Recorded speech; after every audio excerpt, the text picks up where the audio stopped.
Buenos días, buenas tardes a todos.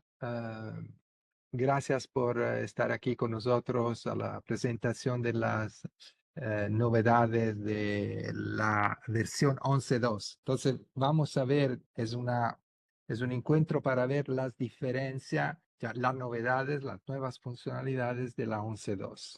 Este es lo principal.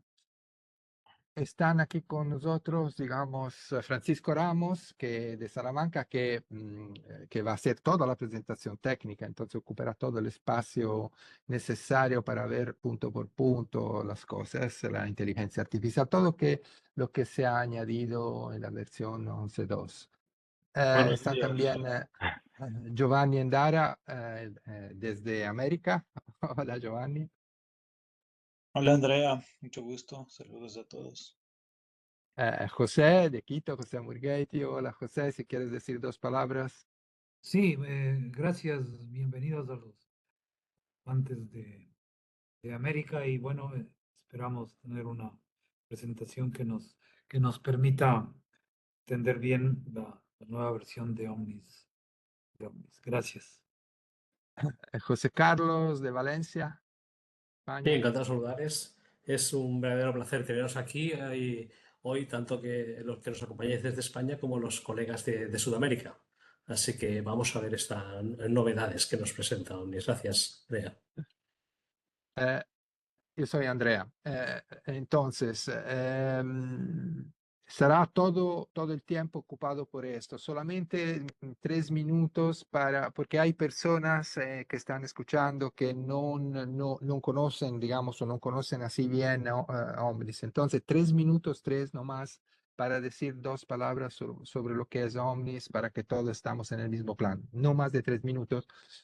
Lo que es un entorno de desarrollo, un estudio de aplicaciones de cualquier tipo. Lo que aquí voy a decir son pocas cosas que tienen relación con el web y con el mobile, pero también hay toda la parte de stop y hay mucho más, solamente para dar unos puntos principales. Mejor de todo en estos casos, muchos de ustedes ya la habían visto, es ver una aplicación hecha en Omnis. Por ejemplo, esta es una vez estoy en el browser, en el navegador, tengo una aplicación, un CRM, esto está hecho, todo está hecho con Omnis. Por ejemplo, puedo abrir una ventana, puedo desde luego iconizarla, ponerla como icona, cerrarla. Esto es un ejemplo, se puede hacer mil cosas con Omnis. Por ejemplo, puedo buscar un cliente, puedo encontrarlo, etcétera, etcétera. Find, por ejemplo, ponemos aquí. Aquí tengo la lista, abro uno. Y esto es un ejemplo entre los muchos que podemos hacer, que podíamos hacer con Omnis. Puedo hacer ver otro. Como ejemplo, este es otro ejemplo totalmente diferente, hecho por uno de nuestros partners que desarrollan aplicaciones completamente diferentes.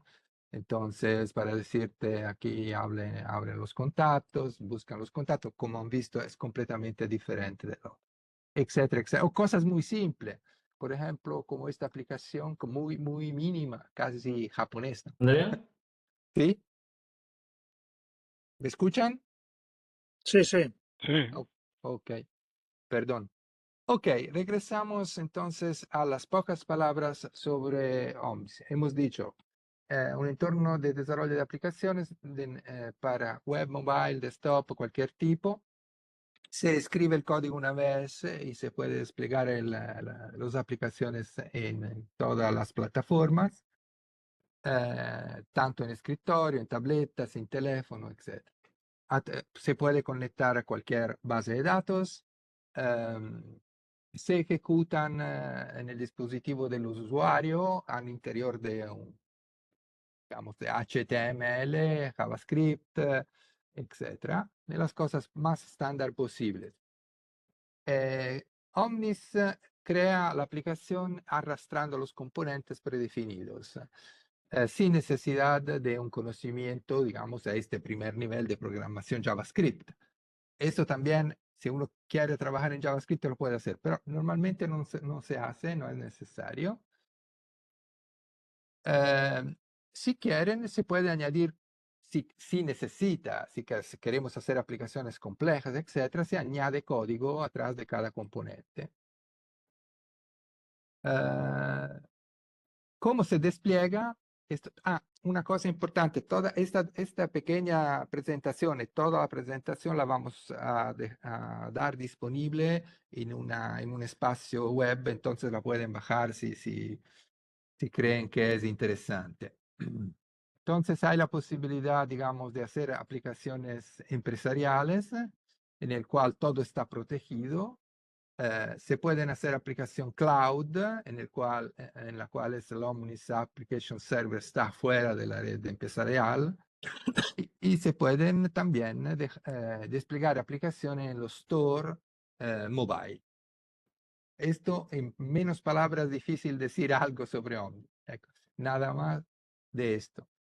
Dejo la palabra a Francisco Ramos, agradeciendo su presencia aquí para presentar el corazón de este encuentro. Muchas gracias, Andrea. Pues bienvenidos a todos y vamos a ello. La primera cosa que vamos a hacer o vamos a ver es lo que hemos estado mencionando, ¿no? Que es lo que encontramos de nuevo en la versión 11.2 de Omnis Studio. Bueno, ha mejorado bastante el desarrollo con algunas funciones añadidas a Omnis Studio en la versión 11.2 y bueno, esto da una subida de nivel, ¿no? a nuestro esquema Omnis, a lo que veníamos observando hasta el momento. Y nos es grato siempre anunciar estas nuevas novedades. Vamos a empezar por los remote forms en JavaScript, ¿no? ¿Qué es lo que tenemos de nuevo aquí? Hay una nueva variable parámetro, ya existía esta variable parámetro row que se captura en el construct de la remote tags, y esta variable parámetro contiene dos nuevas entradas, headers y cookies. En la entrada header se trata de una row a su vez, donde está contenido en un par nombre-valor todo el encabezado HTTP recibido del cliente. O sea, que el navegador del cliente envía una serie de información a nuestro servidor de aplicaciones Omnis. Antes solamente veíamos algunas pinceladas de lo que esa información nos estaba enviando. Ahora, a través de esta nueva entrada, headers, podemos obtener todo, absolutamente toda la información y tal y como la está enviando el navegador a nuestro servidor. Además de esa row, headers, tenemos otra más, el parámetro que ya hemos mencionado, que capturamos en el construct denominada cookies.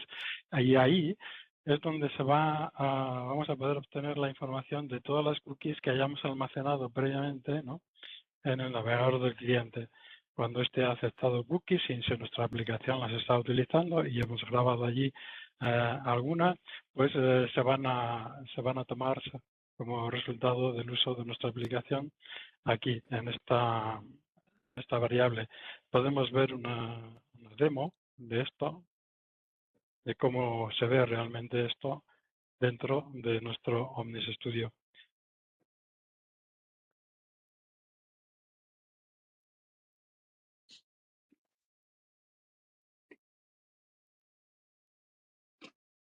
Bien, lo que vemos a la izquierda es el contenido de la row, del parámetro row, que veíamos también antes, ¿no? Antes de la aparición de la 11.2.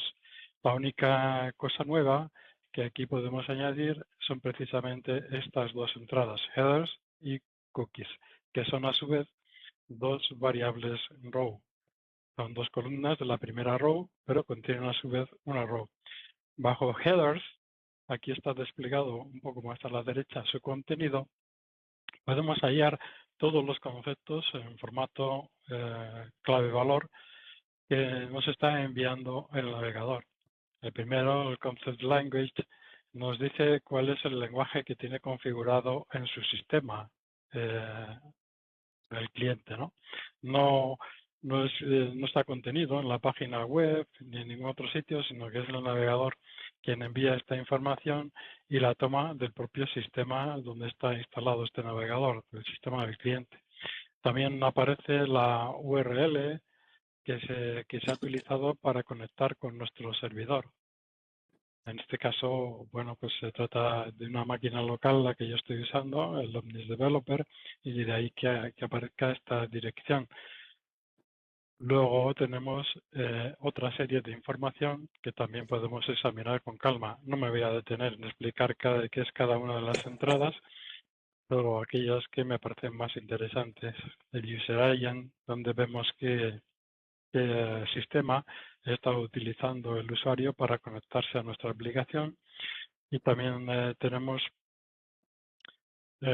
otros elementos que podemos usar para, bueno, pues para tener una referencia más exacta de qué es lo que está sucediendo.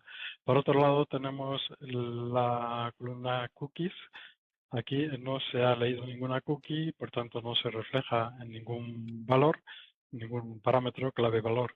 Pero si abrimos un momento la opción de Chrome para desarrolladores, voy a hacerlo, voy a abrir la consola DevTools y voy a simular que grabamos aquí alguna cookie, así que voy a insertar aquí lo que sería una cookie, ¿no? Un posible valor para la cookie. Vamos a poner, pues yo qué sé, valor 1 o valor, vamos a poner un par de ellas. Hola. Ya, introducir una segunda, valor 2.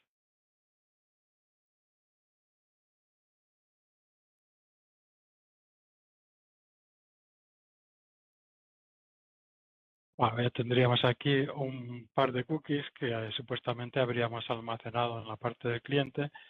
Entonces ahora voy a refrescar esta ventana del navegador para ver que lea las cookies que ahí hemos almacenado. Entonces ahora cookies sí que contiene dos elementos, valor adiós, valor 1 hola. Entonces así sería como funcionaría, ¿no? En caso de que nuestra aplicación, esto se guarda en el servidor del cliente, el navegador del cliente, con la dirección web a la que ha accedido y las cookies que le haya enviado, ¿no? Nuestra aplicación. Y así sería como aparecerían leídas, ¿no? Podríamos hacer referencia a esta desde nuestro código de notación Omnis, escribiendo pues el nombre de la row que hayamos definido en el construct de nuestro remote tags, escribiendo después cookies.valor2. Y el valor, ¿no? O cookies.valor1, etcétera, y así. Bien, volviendo a nuestra presentación.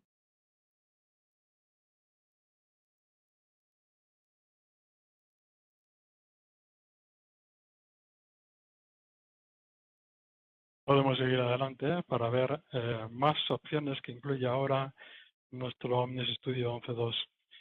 El Support Panels, que es algo que ya estamos acostumbrados quizás a usar en la construcción de nuestras aplicaciones, tiene ahora un funcionamiento similar a lo que es el support, los formularios de control.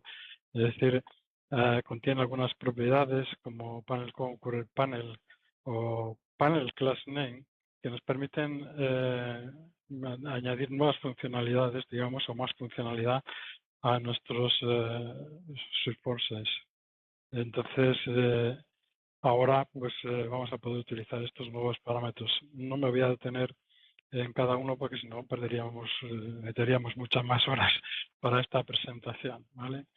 Atajos de teclado personalizables. Ahora es posible interceptar y modificar la entrada del teclado en un remote for.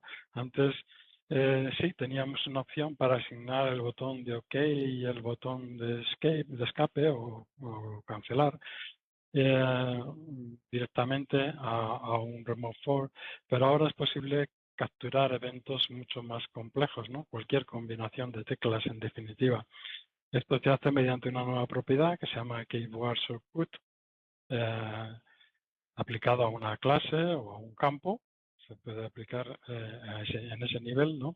Para tratarlo, si ponemos esto a nivel de campo, será este quien acepte la combinación de teclas, pero si lo aplicamos a nivel de clase, pues será el event asociado a una clase, remote form, quien aceptará los eventos.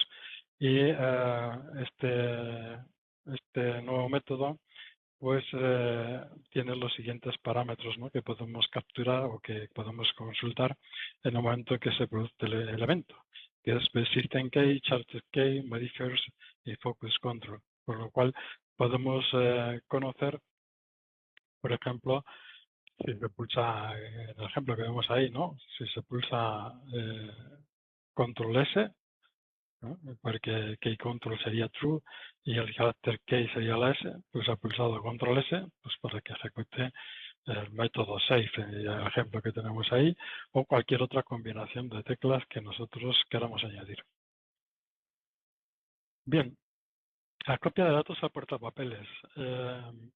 Normalmente en las aplicaciones de tipo escritorio ya estábamos acostumbrados a hacer esto, ¿no?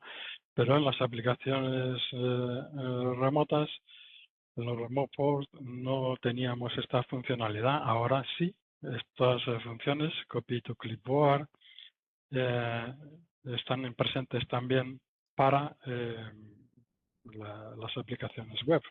De ahí que se permitan estos parámetros que se indican en los ejemplos que se ven ahí, ¿no? Que indican qué tipo de información es la que estamos pegando en el portapapeles.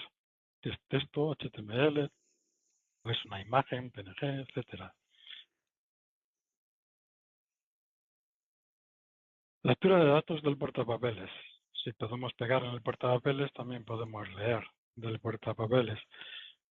Y este es un método que podemos poner también en los remote for. Tener en cuenta que estas primeras diapositivas, estamos hablando de las novedades que hemos estudiado en C2 presenta para dentro de la construcción de aplicaciones para la web, ¿no?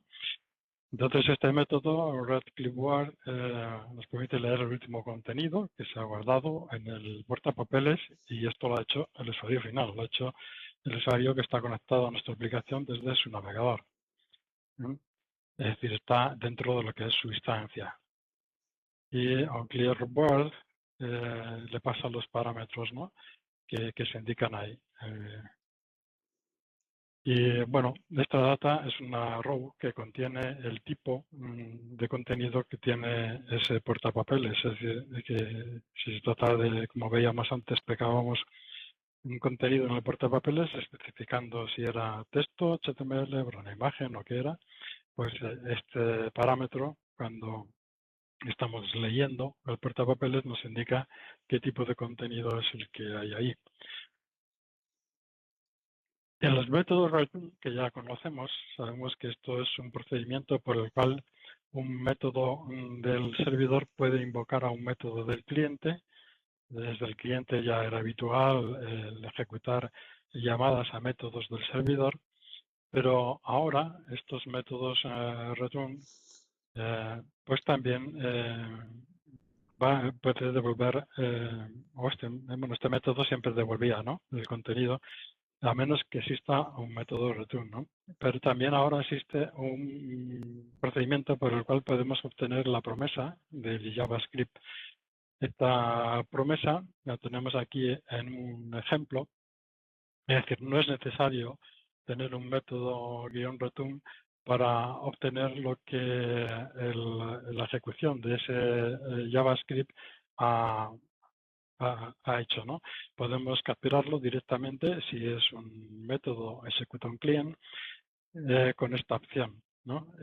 Y promise o lpromise sería una variable definida a nivel local en el método cliente, y aquí estamos simplemente capturando lo que el procedimiento MyServerMethod ha ocasionado, ¿no?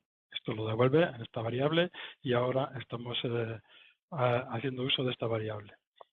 Entonces aquí está preguntando simplemente si esto es mayor o igual que este valor, y entonces lo que hace es presentar un mensaje al usuario, ¿no? Un método de servidor completado, tal, y muestra el resultado, ¿no? de la captura, ¿no? Se puede usar, por ejemplo, para si hemos enviado un método una consulta al usuario, una pregunta de sí y no, pues aquí podríamos capturar y devolverle pues si se ha respondido sí o se ha respondido no hacia una acción determinada o a la ejecución de un método determinado, ya sea un método cliente o un método servidor. Notificaciones push y open push. Hay una modificación aquí, una añadidura. Vamos a los métodos open push. Puede ser ejecutado desde el client command y tiene dos nuevos parámetros, el MAC-frees y el ready-codes. El número máximo de intentos automáticos de una solicitud en caso de que se devuelva un código de estado HTTP coincidente con ready-codes significa que es ilimitado, el valor predeterminado es 5. Y en ready-codes tenemos el código de estado HTTP que nos devuelve el error.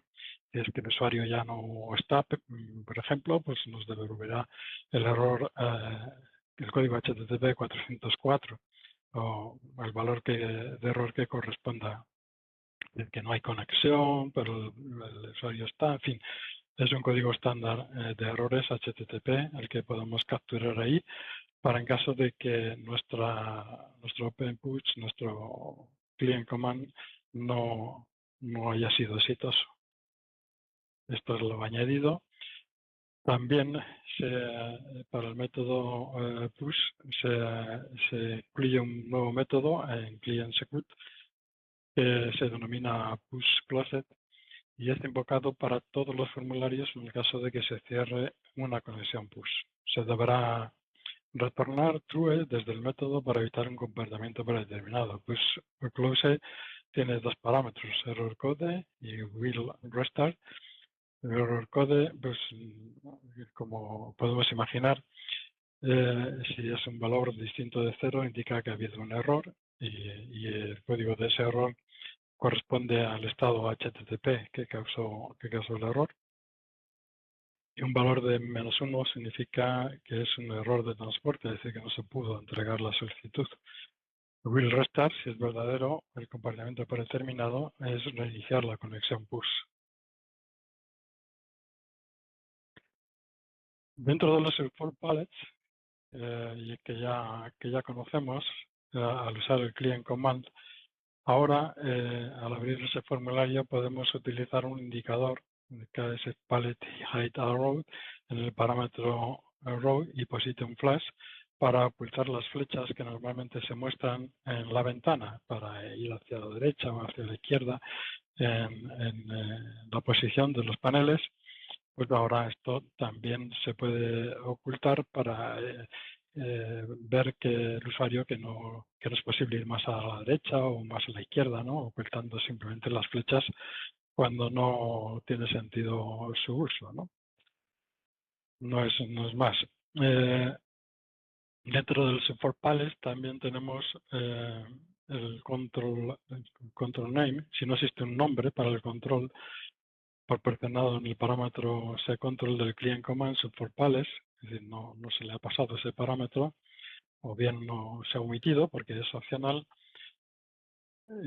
cuando el diálogo de la paleta se centrará sobre la ventana del navegador y la flecha no se muestra, ya que no hay ningún control al que pueda apuntar. Simplemente si se elimina o no se especifica el parámetro nombre del control, ¿no? Dentro del support pallets. También se ha agregado un remarque, aparece como un foco, ¿no?, alrededor del objeto para que se sepa que este está superpuesto a otros, es decir, que está seleccionado, que está marcado. Antes todos, aunque estaban unos encima de otros, pero aparecían todos más o menos de la misma manera, es decir, no había nada que los distinguiera de cuál es el que estaba seleccionado del que no, cuando no estaban uno encima de otro, sino quizás uno al lado del otro.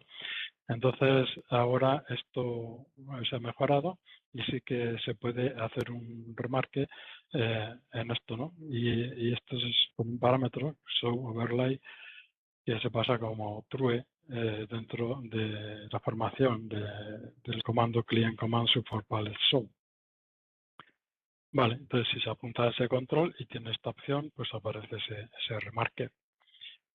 Bien, el analizador de fechas de Omnis intenta convertir siempre una representación textual de una fecha o fecha, y ahora cuando se escribe una fecha dentro de un formulario remoto, siempre estamos hablando, esto se ha mejorado, el análisis de la cadena de fecha que se está escribiendo, que se espera que sea una fecha y hora, y ahora soporta más formatos que antes, ¿no? Antes estaba un poco acartonado, ¿no? El formato en que se podía introducir una fecha, pues ahora esto se ha mejorado y bueno, pues es posible introducir las fechas de muchas maneras diferentes. Ahí tenemos un ejemplo, 3/5, donde va a tomar 3 de mayo del 2000 del año en curso, o otro formato de fecha, dependiendo, claro, ya si estamos utilizando formato inglés o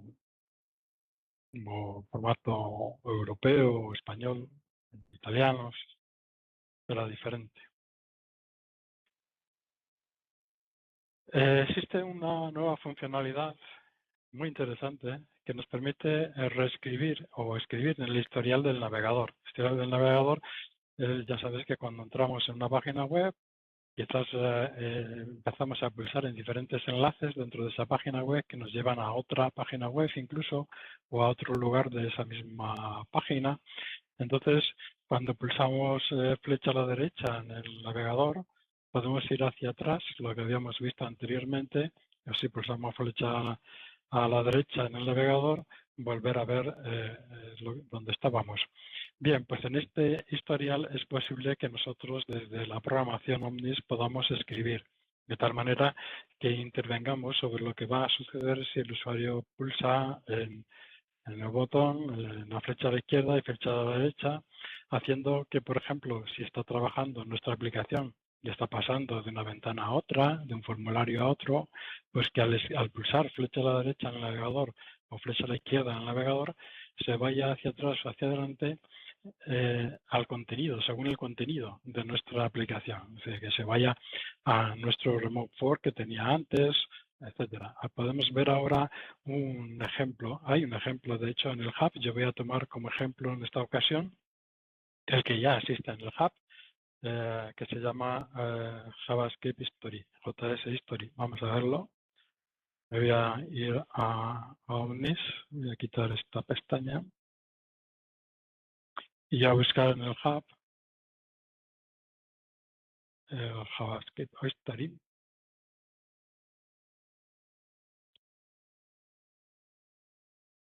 Vale, y entonces aquí pues esta sería nuestra aplicación. Yo voy aquí del tab 1 al tab 3, por ejemplo, aquí al tab 5 y luego vuelvo hasta el 2. Entonces si pulso ahora la flecha a la izquierda en el navegador, vemos que vuelve a tab 5, vuelve a tab 3 o vuelve a tab 1. Y si pulso a la derecha, la flecha del navegador, voy hacia adelante en los tabs en los que estaba cambiando. Observan ustedes, ¿verdad? Bien, pues este comportamiento se consigue a través de esta llamada y nos permite hacer eso, nos permite reescribir, digámoslo así, o escribir dentro del conjunto de elementos que el propio navegador tiene para componer el historial por el que ha ido pasando, ¿no? Esto es lo que incluye. Volvamos a nuestra presentación.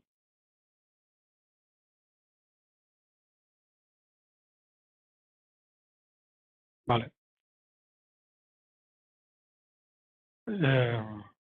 Como tienen ese ejemplo en el hub, ustedes mismos pueden experimentarlo después, ¿no?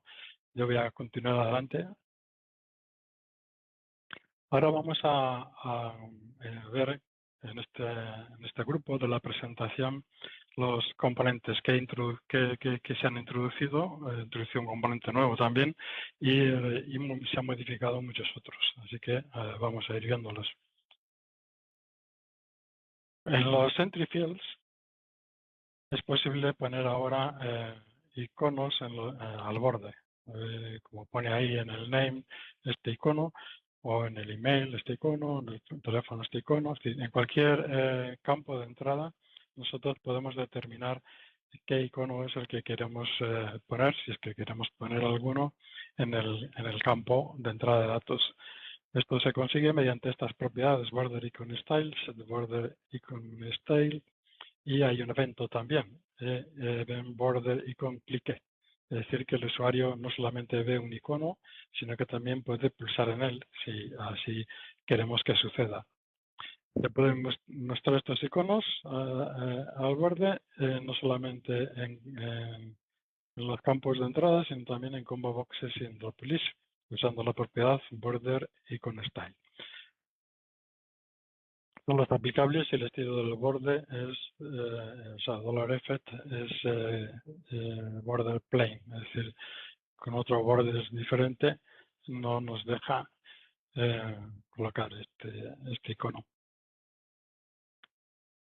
Bien, esto no exige más presentación que esto.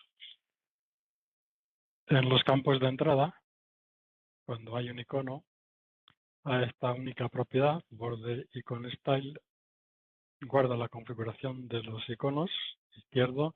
También se puede poner a la derecha el icono, no solamente a la izquierda, y es accesible desde el Property Manager, como ven aquí en la diapositiva. Y se puede usar el evento, el Vertical Click, para activar este icono para que sea pulsable. Y bueno, cuando se pulsa, pues hacer lo que queramos que se tenga que hacer. Podemos ver una demo de esto.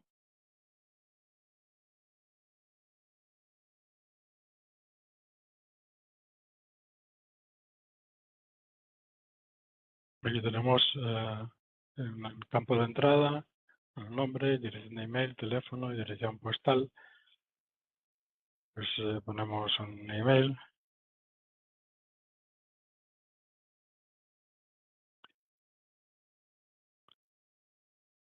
Y si pulsamos en el icono, pues podríamos hacer que se invocara su email, etcétera, ¿no? Aquí simplemente saco un mensaje que dice se ha hecho clic.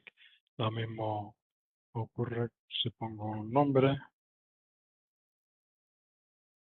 En este caso, si hago clic no sucede nada porque no tiene gestionado el evento. Aquí en teléfono tampoco, y en dirección postal pues tampoco. Únicamente aquí en el email he capturado el evento de cuando haga clic. Bueno, esto tiene un ejemplo creo también en el hub, y si no, pues es fácil de montar un ejemplo de este tipo. Vamos a continuar adelante.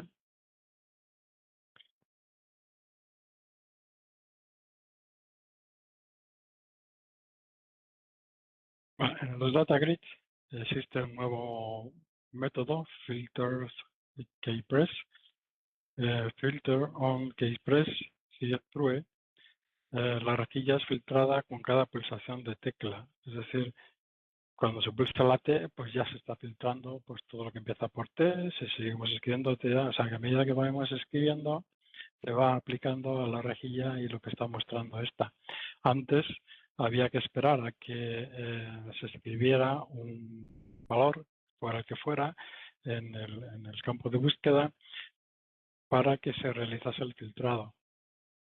Ahora, mediante este procedimiento, esta propiedad, se puede hacer que cada tecla afecte al filtrado. Bien, esto es fácil de entender. Seguimos adelante. En los data grid existe también un nuevo método. Ahora es posible mostrar información sobre las celdas individuales en el data grid, el método getTooltip. que es clean execute, es invocado al pasar el cursor sobre una celda del data grid y el texto que se muestra, o el texto de ayuda o que se muestra como información referente a esa celda en particular, ¿no?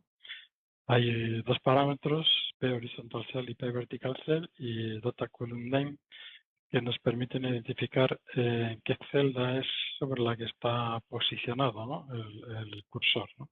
Que está sobre la que está situado encima, sobre qué celdilla del data grid está situado. También el data grid es posible a través de los eventos event drop, event can drop y will drop.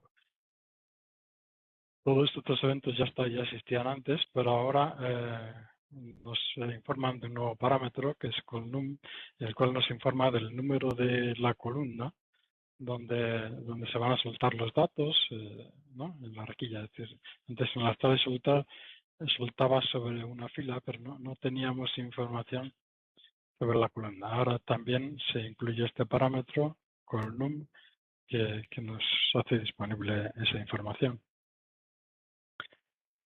En el data grid también tenemos los pick leaves.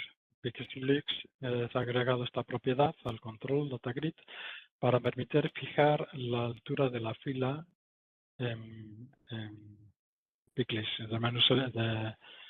Es para ajustarlo mejor, ¿no? Digámoslo así. Antes podía quedar un borde extraño si no había espacio suficiente.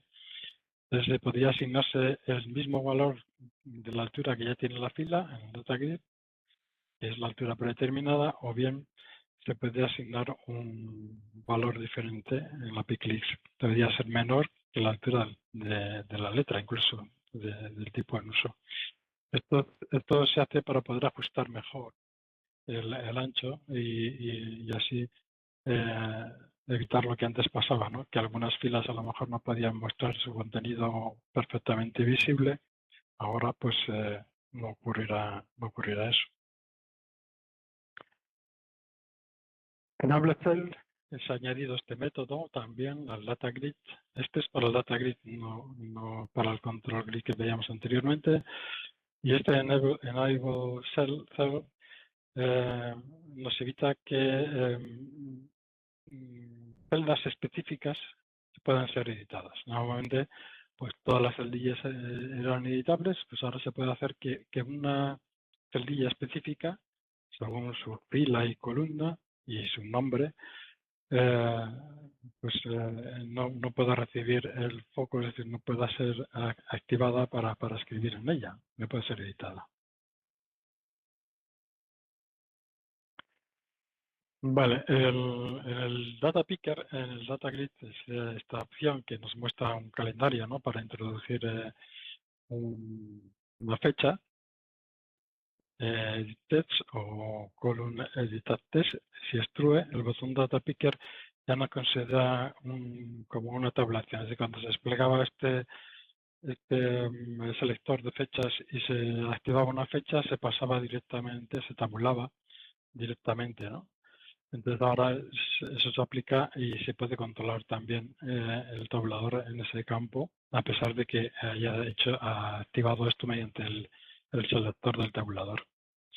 También se puede activar el data picker pulsando una combinación de teclas al flecha abajo o haciendo clic, bueno, como ya hacíamos antes, ¿no? sobre el icono de fecha. Se puede mantener el comportamiento anterior si se quiere, mediante fijar la propiedad JavaScript always stuff to the head picker como true para el data grid. Para dejarlo como estaba. Sí, puede ser que nosotros hayamos hecho ya en nuestras aplicaciones una programación adicional para hacer esto del tabulador y tal. Entonces, ahora no queremos este comportamiento en aplicaciones que ya tenemos confeccionadas, pues podríamos desactivarlo o activarlo mediante este ejemplo que vemos ahí. Las native list tienen una nueva propiedad que se llama scroll8. Esta propiedad especifica la altura de un espacio adicional cuando se hace scroll. Se agrega al final de la native list. Antes no había ningún espacio, entonces la última fila que se mostraba dentro del native list pues quedaba demasiado pegada al borde inferior. Ahora es posible dejar un espacio ahí, como un borde, siempre donde no va a aparecer ningún contenido, y así separamos un poco, digamos, el borde de la native list de su contenido. Simplemente esto se ha puesto porque si por ejemplo teníamos un botón flotante, este botón podría incluso mostrarse mal, mostrarse a medias, ¿no? Si lo colocamos ahí en esa línea, ¿no? Justo cuando estaba en la línea inferior. Ahora es posible agregar botones también dentro de la native list. Esto, por eso también lo del borde anterior. Y además se puede indicar la URL a esos iconos o imagen. Se puede poner el icono con una URL que apunte a una imagen, o bien se puede añadir una imagen. Con el Grows Path Short Type Call como Native List Accessory Type Button, permite agregar un botón al encabezado del grupo. Actualmente no se admite ningún otro tipo de accesorio. Y el grupo Access Control se puede configurar como texto o como una URL. Es decir, se puede ser un icono de una imagen o puede ser una URL que apunte hacia una imagen. Esa imagen puede tener la extensión PNG, JPG, JPEG o SVG. Native List también ahora, en esos botones, por supuesto, se puede hacer clic ahora también sobre un accesorio del grupo, esos botones que veíamos antes, y el parámetro pwatt contendrá dónde se ha hecho aquí, del grupo de accesorios donde se ha hecho aquí y el grupo, número de grupo. Scroll Shadows for Leads. Las sombras en los bordes ahora resultan el contenido desplazable en los GIS, en los leads y GIS containers y otros controles. Esto se puede activar mediante Scroll Down Width y Scroll Down Color. Este degradado que vemos aquí y aquí, que nos muestran pues, dónde empieza la lista y dónde termina, ¿no? Simplemente es algo que se puede añadir a nuestras listas. En el toolbar control hay un back button, el botón este va a ir atrás, la flecha a la izquierda, que ya estaba, mediante fijar su propiedad back button a true, y en este caso si el menú lateral es visible, el menú slide este que sale, el menú mostrará el botón de atrás, pero cuando se hace clic sobre él se activa un nuevo evento denominado back click, es decir, para saber que se ha activado o que se ha pulsado en ese botón. Podemos capturar el evento como se ve ahí, en $event on event backclick, para hacer lo que queramos hacer. Antes simplemente se pulsaba. Tenemos también en el tab bar control una propiedad current tab dentro de la tab bar, y ahora puede ser fijado a 0. Antes no podía contener un valor 0, tiene que ser un valor positivo correspondiente a un tab. Ahora se puede poner a 0. ¿Y esto qué efecto tiene, el ponerlo a 0? Pues que no aparezca ninguna pestaña seleccionada, es decir, que estén todas, ninguna seleccionada, que aparezcan todas deseleccionadas. Este efecto no se podía conseguir antes, tenía que haber al menos una pestaña seleccionada. Pues ahora es posible mediante poner 0 en el current tab.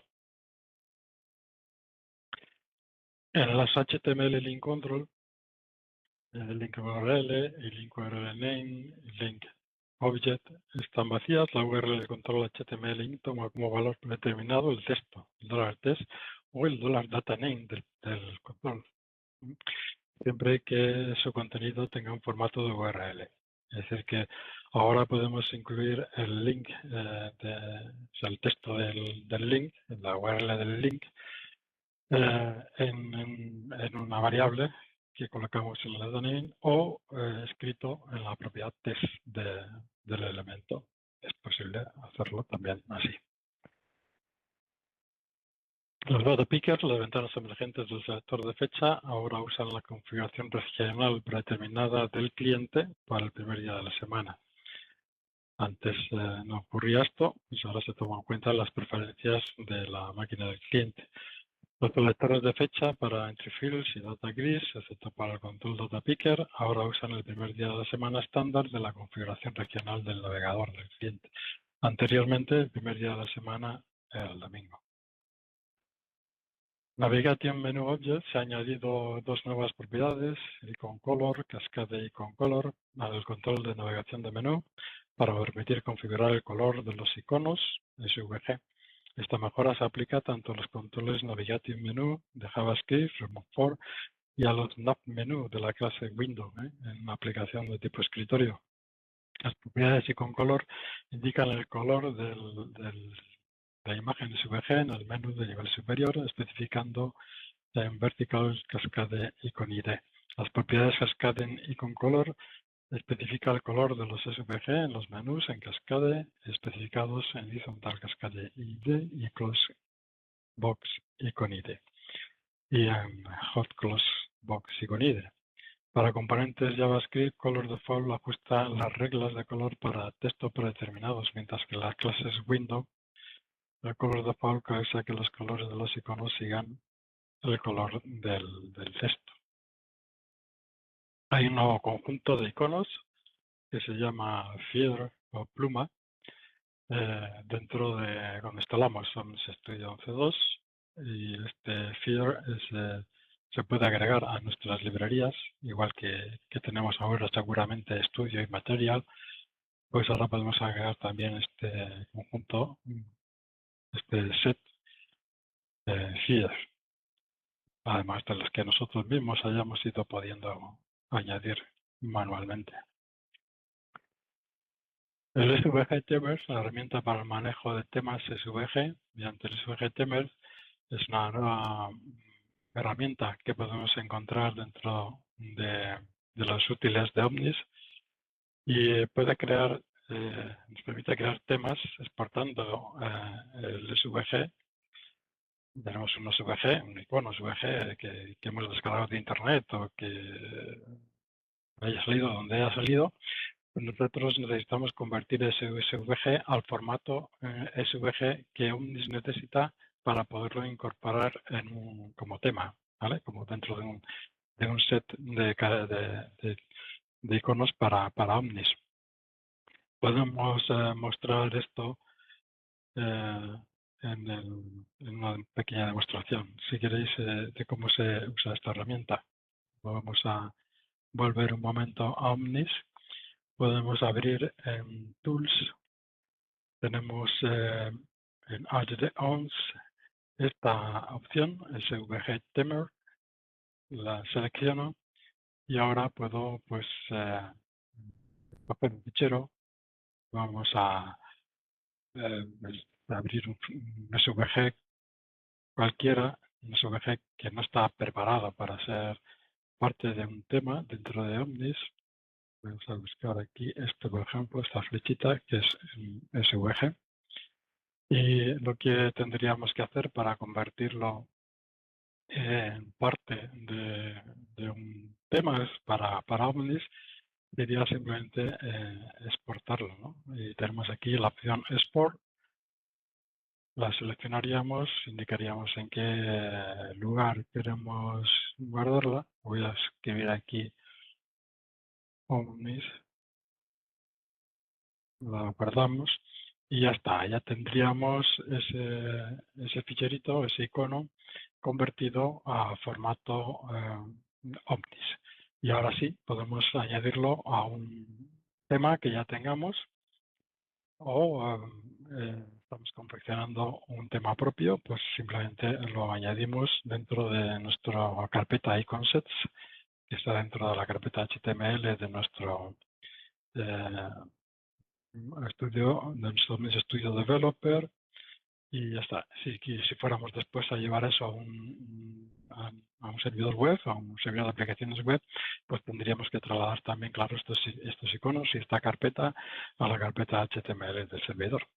Pero esta es la funcionalidad. Como veis, es simple de usar, no tiene mayor misterio.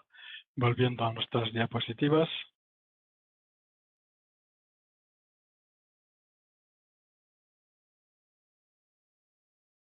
Vale, la implementación de aplicaciones, es decir, cuando tenemos una aplicación terminada y la queremos llevar al lugar donde va a ser desplegada. La configuración del servidor. Se ha añadido un elemento, Discard Records Containing, a la sección Server en el archivo de configuración de Omnis. Y es una matriz de textos. El servidor Omnis comparará cada texto con la URL que se solicita y si coincide la solicitud es descartada. Por defecto la matriz contiene lo siguiente, una barra, ¿no? Esto significa que cualquier solicitud que reciba el servidor de aplicaciones Omnis que contenga, pues eso, un punto sin la barra en cualquier parte de la URL será descartada y se devolverá un error al cliente. Es decir, nos permite filtrar los accesos a nuestro servidor de aplicaciones Omnis. El First Run Install, que sabéis, esta carpeta que se instala cuando instalamos por primera vez nuestra versión de Omnis, ha agregado una función oculta para evitar que esta carpeta First Run Install sea copiada a la carpeta de datos si ya existe. Es decir, no la va a sustituir, no va a ser reescrita. Omnis ahora lo que hace es buscar un archivo denominado disable-free.txt en la raíz de la carpeta de datos. Si existe este fichero, no hace falta que contenga nada, simplemente que exista un fichero con ese nombre, no se copia la carpeta First Run Install. No se lee su contenido y por tanto se reescribe. Si no existe un ficherito con ese nombre, pues su comportamiento será el de siempre.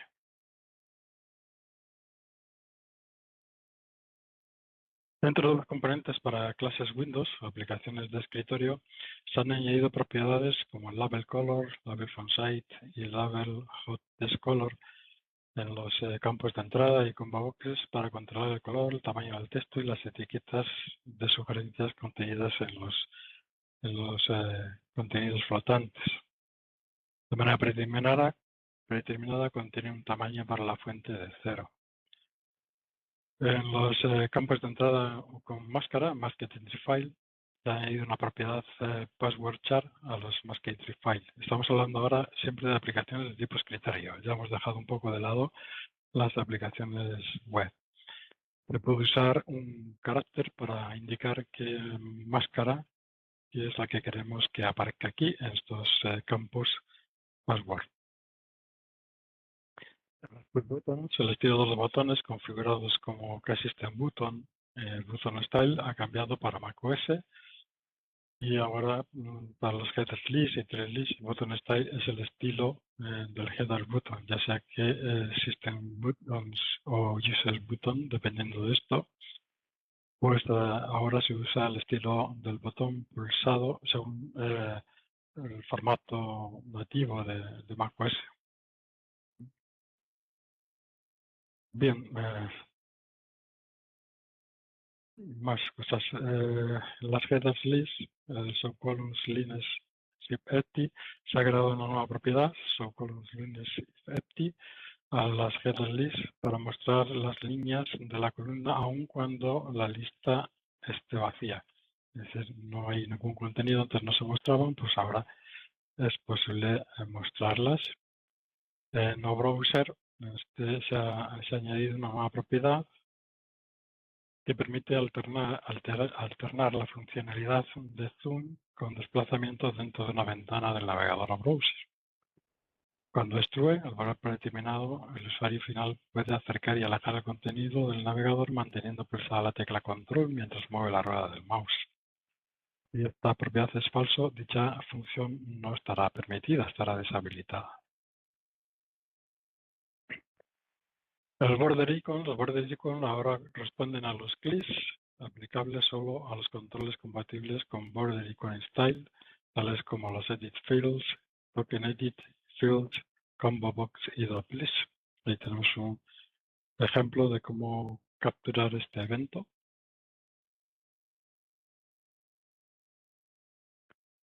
El editor de métodos. Ahora se han añadido marcadores, llamados bookmarks, al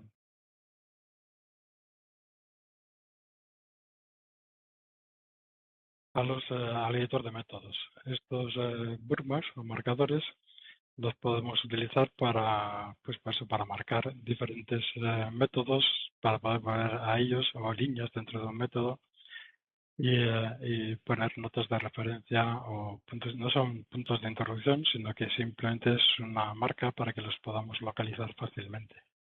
¿Vale? No tienen mayor función.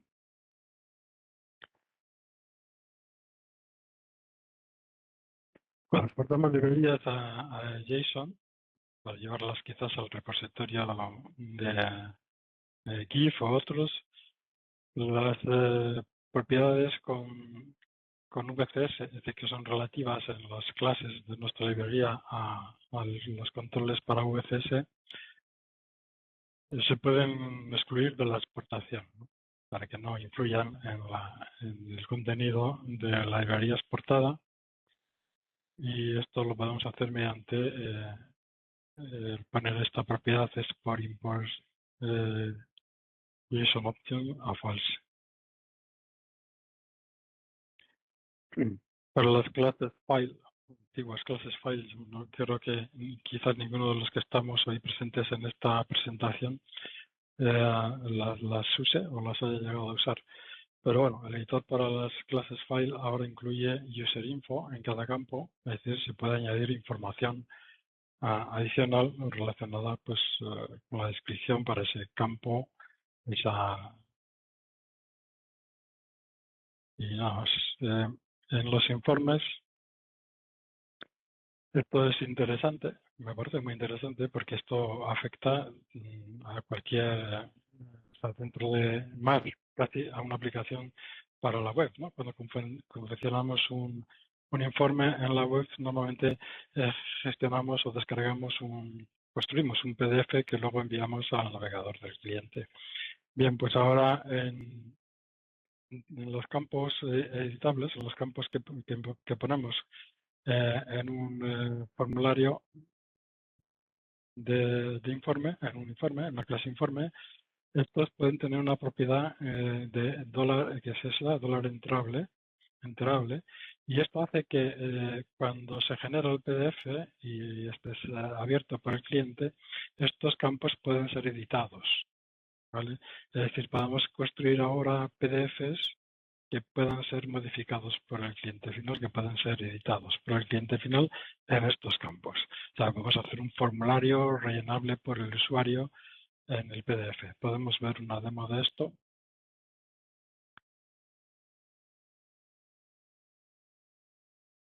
Aquí tenemos un informe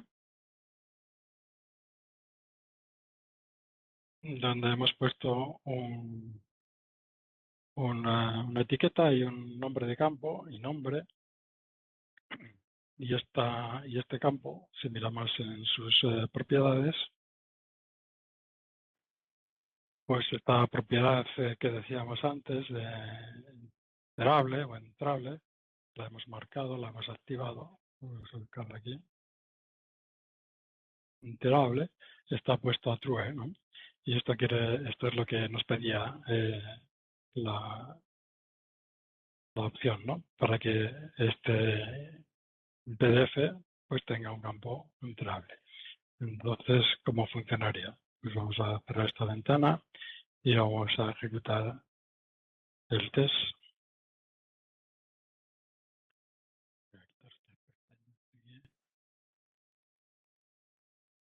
Vale, tenemos aquí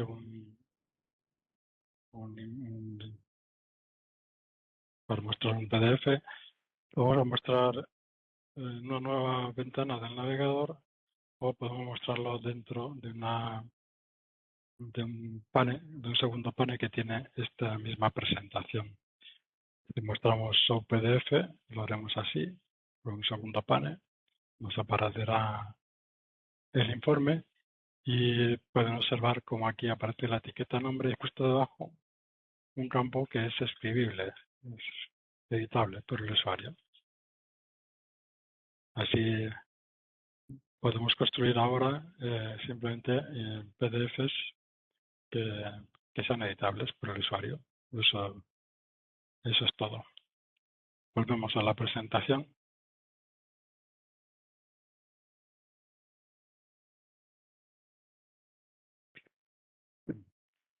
Setup.info. Este es un método nuevo que tienen ahora también cuando creamos un PDF, los PDF de salida. Y Setup.info podemos añadir mucha más información que acompañará a nuestro PDF de lo que antes podíamos introducir, que era el creador y poco más. Ahora podemos añadir mucha más información. Setup.info nos permite introducir el autor, título, lenguaje, claves, quién lo ha producido, etcétera, más información. Así, la aplicación que genera el PDF, siempre y cuando estemos utilizando, claro está, Omnis Studio PDF Device. Si utilizamos quizás un componente externo para generar los documentos PDF y no por tanto no estamos usando el Omnis Studio PDF Device, pues esta opción no la tendremos disponible. Antes solamente creo que podíamos introducir el creador o poco más.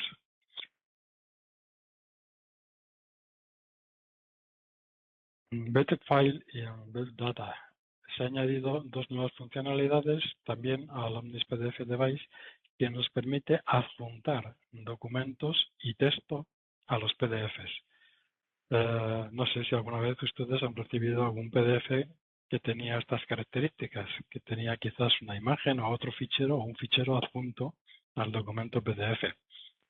Si es así, pues ya saben de qué les está hablando esta diapositiva. Y si no, pues sepan que esto se puede hacer, ¿no? Se puede adjuntar un fichero con cualquier contenido o se puede adjuntar datos, información escrita con embedded data a un PDF. En la API para VCS se han añadido también más métodos y funcionalidades, como esta que vemos aquí. Ahora, bueno, también ha cambiado la forma en que se debe acceder al método, a la API de VCS. Es necesario utilizar el método getAPIObject para poder acceder a los métodos de la API. E invocar los métodos de la API, primero se debería usar getData y object, el cual devolverá un objeto que podemos utilizar para referenciar a la API de VCS. Será más fácil de utilizar incluso que antes a través de este objeto. Bien, no me entretengo aquí más en esto. No sé si ustedes han llegado a utilizar alguna vez la API para VCS. Y si no, pues si no la conocen, pues esto les vendrá ya de base, no les aparecerá como una novedad. La API de VCS también tiene un método para construir una aplicación, el Build Project, y esto va a permitir también excluir ahora con parámetros de la compilación determinadas clases, ¿no?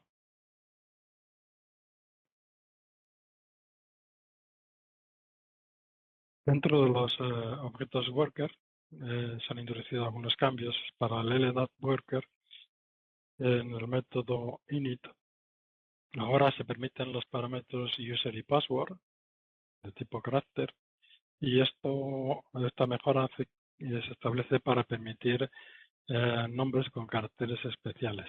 Antes se usaba character, pero ahora es un formato de TF8, se puede poner en chino si queréis, el password y el user para el LDAP. Dentro del HTTP Worker es posible acceder a los modelos de IA a través de su API mediante Omnis HTTP Worker. Se ha agregado una aplicación de ejemplo denominada IA a la sección samples del Hub. Ustedes la van a poder encontrar allí con esa denominación, IA. Nosotros vamos a ver ahora una demo de cómo funciona este ejemplo del HTTP Worker para acceso a una IA. Vamos a ello. Este ejemplo que yo les voy a mostrar difiere un poco del que encuentran en el Hub. Es el mismo, pero difiere en cuanto a que yo lo he castellanizado. Es decir, no dialogamos con la IA en inglés, como viene en el ejemplo que pueden encontrar en el Hub, sino que lo hacemos en castellano. ¿Vale? Esta es la pestaña para configuración. Podemos acceder a un servicio de Gemini, de Anthropic o de OpenIA. Yo tengo aquí parametrizado el modelo para Gemini y simplemente escribimos la clave API que tengamos una vez seleccionado el servicio al que queremos acceder y pulsamos aceptar. ¿Vale? En la parte de sistema podemos ver un ejemplo de traducción, de introducir un texto, en este caso en inglés, y traducirlo a otro idioma. Yo he puesto aquí que lo podamos traducir al español. Este texto que está en inglés lo traducimos al español. Es una de las cosas que podemos pedirle a la IA y aquí lo tenemos traducido al español. Le podemos pedir a la IA también que nos escriba este contenido como si lo estuviera escribiendo Shakespeare, como si lo hubiera escrito Shakespeare. Entonces nos cambia el contenido, nos dice: ayer a la tienda fui, fruta compré, manzanas y plátanos en su dulzura, maduras y sabrosas, en mi paladar, un festín para mis sentidos sin demora. Bien, así lo escribiría Shakespeare. Le pedimos que nos resuma el contenido, pues seguramente eliminará todas las cositas que eran de Shakespeare y nos dejará esto como estaba al inicio. Compré manzanas y plátanos maduros y dulces ayer en la tienda. Disfruté su sabor delicioso. Bien. Podemos hacer más cositas, ¿no? Con el sistema. Podemos ver también aquí en esta pestaña cómo se realiza la consulta. Cuando yo le he dicho que resumiera esto, pues en la consulta, ¿qué pasó? Se envió este JSON a la API de nuestra IA, porque es como se transfiere la información, ¿no? En ficheros JSON, porque es un API REST. Y aquí le pedimos qué es lo que tenía que hacer. Y la respuesta la recibimos también como un JSON. ¿Vale? Después hemos tratado este JSON para mostrar el texto limpio como veíamos aquí en la primera pestaña. Podemos utilizar la IA también con sentencias o funcionamiento de sentencias SQL. Si nos vamos aquí a la pestaña SQL, aquí tenemos un ejemplo y la instrucción que le damos aquí responde solo con una declaración SQLite para una tabla llamada invoice con las siguientes columnas: invoice ID, invoice data time, invoice company name, invoice customer name, invoice total. No respondas con comillas adicionales al inicio y al final. Insertar elementos aleatorios con nombres reales. Excluye el elemento ID, invite ID. Si le damos a obtener SQL, nos dice el comando SQL que compone la IA para hacer lo que le he pedido. ¿Vale? Le damos a obtener y ejecutar, ejecutará la SQL y nos mostrará aquí los resultados. La consulta, ¿cómo se ha hecho? Enviando este JSON a la IA y la respuesta se ha obtenido de esta manera, como veíamos antes, ¿no? Otras acciones que podemos hacer dentro del SQL es, por ejemplo, muéstrame de todas las facturas, es decir, el contenido de esta base de datos.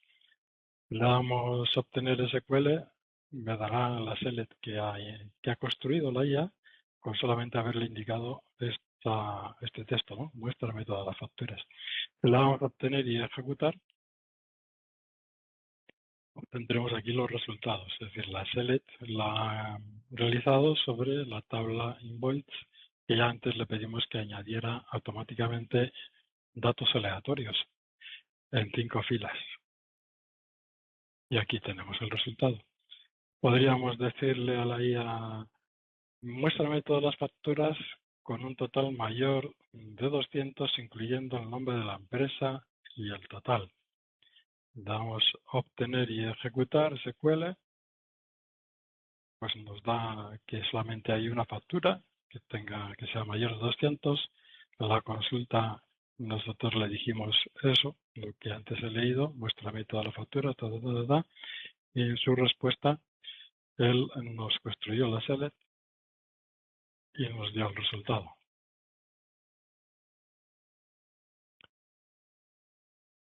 Muéstrame todas las facturas creadas por la tarde.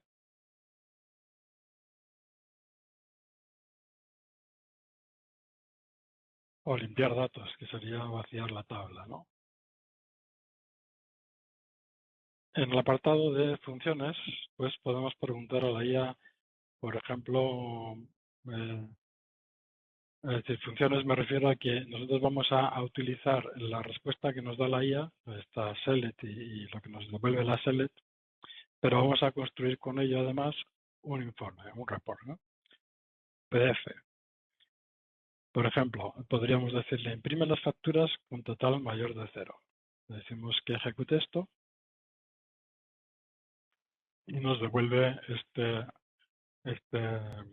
ver, que lo haga más pequeño esto y lo hago un poco de zoom. Y nos devuelve este informe, ¿no? Construido para nosotros. Podríamos, vamos a cerrar esta ventana y vamos a decirle que nos dé las facturas de la empresa Amecorp. Ejecutamos. Y aquí lo tenemos, ¿no? Una sola factura. O podríamos decirle, pues lo puedas consultar, ¿no? Facturas con total mayor de 200, o imprime las facturas entre el 3 y el 5 de octubre.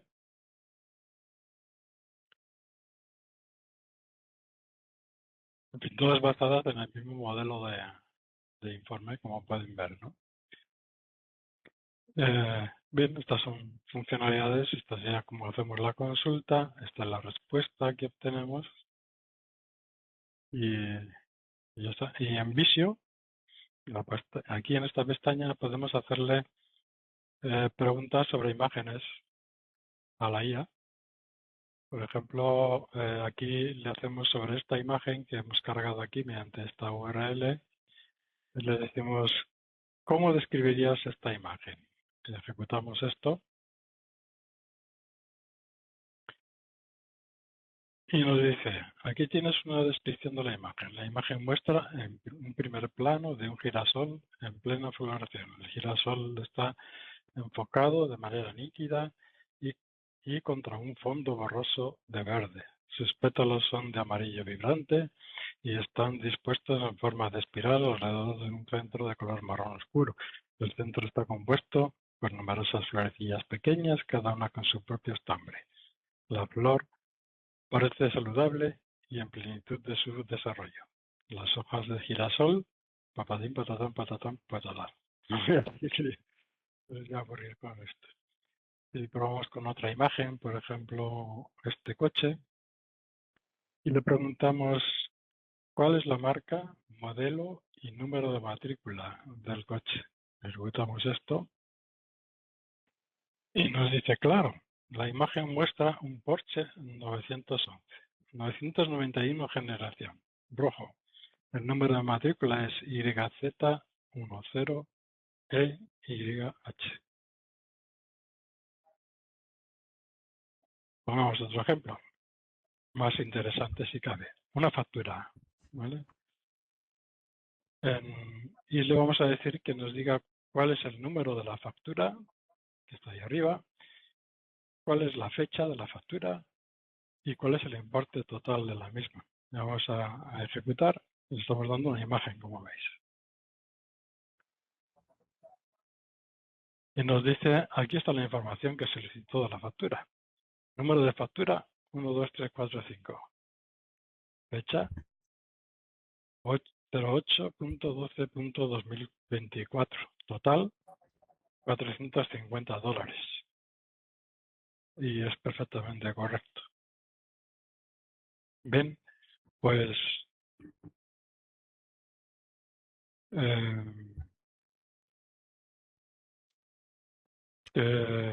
esto es lo que podemos ver sobre la IA. Voy a volver a la presentación.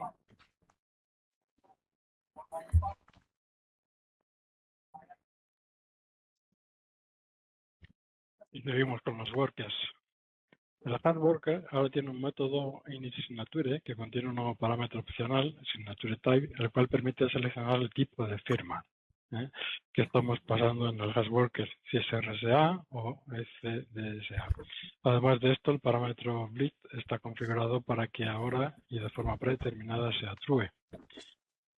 En Authority2Worker se ha añadido una propiedad que es PK Entropy al worker y para controlar la longitud del verificador de código para PKC. Antes tenía una longitud predeterminada, ahora se permiten valores enteros entre 43, que es el valor por defecto, y 128. Y funciones nuevas que se han añadido al share list de las listas, a la búsqueda de las listas, se añade el set line when not selecting. Cuando esta propiedad es falsa, su valor por defecto es true, y las opciones de selección o de no selección son también falsas, la búsqueda se completa devolviendo el número de línea encontrada, pero sin ser seleccionada. Es decir, antes, por defecto, siempre que se hacía una búsqueda, se seleccionaban las líneas que se habían encontrado, se marcaban, ¿no?, como seleccionadas. Habían cumplido con la condición. Ahora es posible que ese comportamiento no se lleve a efecto y que simplemente nos devuelva el número de la línea que se ha encontrado. En PyLops existe también ahora las funciones copy, move y join path para crear rutas y reemplazar archivos existentes, fusionar contenido, etc. Para FoilOps también el método writeFile, que ya existía, pero ahora se ha añadido un nuevo parámetro que hace trepar en directories a la función para permitir la creación de los directorios que se especifiquen en la ruta al fichero. Si antes solamente se podía optar por reescribir el fichero si ya existía o crear el fichero en el lugar que se le haya indicado, pero no los directorios, no la creación de directorios en caso de que estos no existieran, ¿verdad? Esto también es posible. Una función nueva, la función bool, la cual permite convertir un valor a booleano. La función idleTime, que nos devuelve el tiempo transcurrido en milisegundos desde la última vez que se utilizó el teclado o el ratón. Nos puede servir para saber si el usuario se ha dormido, se ha quedado dormido o no. ¿No? Puede servir para eso también.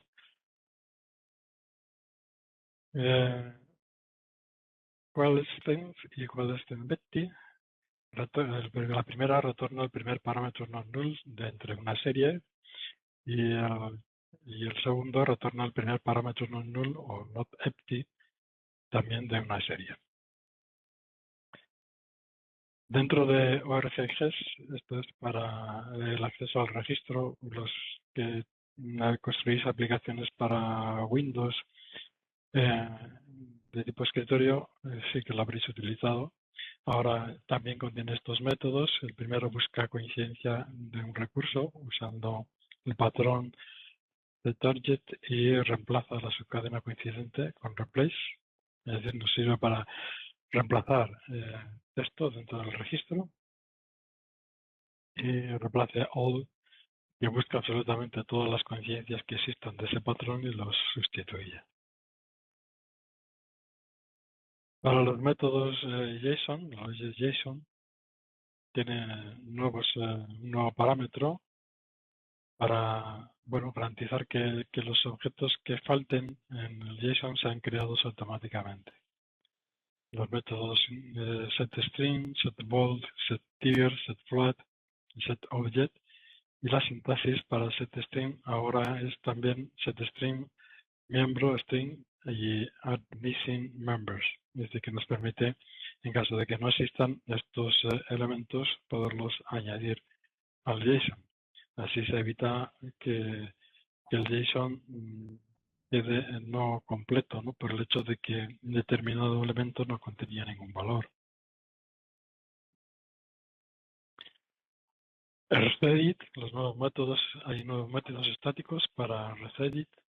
Esto solamente se puede usar en Windows y que devuelven información sobre ficheros get application files, se retorna el manifest del exe o DLL indicado, el siguiente que retorna la versión de ese DLL o exe, el siguiente que retorna el product version, el product strings, la clave de key, y version strings también del DLL o del exe.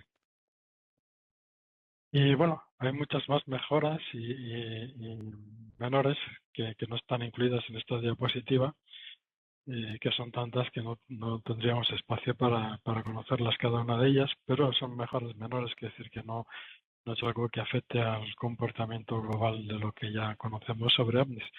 Y por mi parte, nada más que añadir en esta presentación.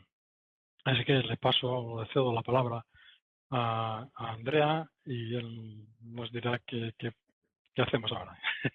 Bueno, gracias Francisco por todo este tiempo, todo este esfuerzo para explicar a uno. Claro que has tocado muchos temas que si uno sabe de lo que se trata, se ubica, si no es muy difícil, ¿no? Por ejemplo, los browsers, el objeto para abrir el mundo web a una aplicación desktop o el VCS, el Version Control System, esto es otro mundo. Bueno, los workers son mundos aparte para abrir Omnis a cualquier otra funcionalidad o aplicación. Entonces, claro, lo has visto puntualmente uno a uno, ¿no?